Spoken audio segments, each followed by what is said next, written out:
a plant has enough water, minerals and energy, it will grow, right? Well, sort of. But there is more to it, like why do plants bend towards the light and not just grow straight?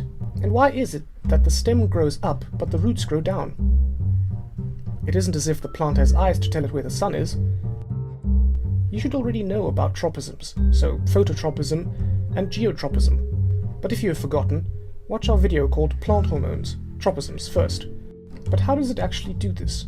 Having been made in the tips of the stems and roots, auxin is moved in solution by diffusion to older parts of the plant. In the stem, the auxin causes the cells to change in elasticity. More elastic cells absorb more water and can grow longer. Strangely though, stems and roots respond differently to high concentrations of auxin. Whilst the stem cells grow more, the root cells actually grow less. So auxins make plants grow. But why do they bend towards the light? How do they know to do this when they don't have eyes? The bending happens because the light hits on one side more and breaks down the auxins on that side of the stem. So then growth slows down on the light side. The faster growth on the dark side causes the shoots and leaves to turn towards the light, which is ideal for the plant for photosynthesis. Auxin is produced in the tips of growing shoots. If the tips are cut off, then no auxin can be produced and so no plant growth.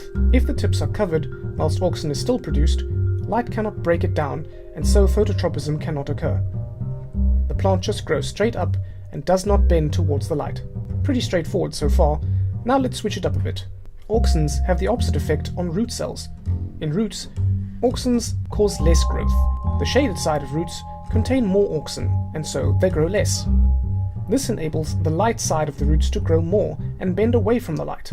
And if that wasn't weird enough, we have the opposite happening with auxins to gravity too. In a horizontal root, the bottom side contains more auxin and grows less. So the root bends downwards in the direction of gravity. So positive geotropism. But of course, the stem responds differently. In a horizontal stem, again, the bottom side contains more auxins because it is less directly hit by sunlight. But because auxins cause growth in stems, the bottom side grows more, causing the stem to bend upwards, against the direction of gravity. So, negative geotropism. But I'm giving auxins too much credit. They don't work alone. They have a partner in crime. Cytokinins. You don't need to know anything about these hormones, other than the fact that they work alongside auxins. There is another plant hormone, however, that you do need to be aware of. Gibberellins.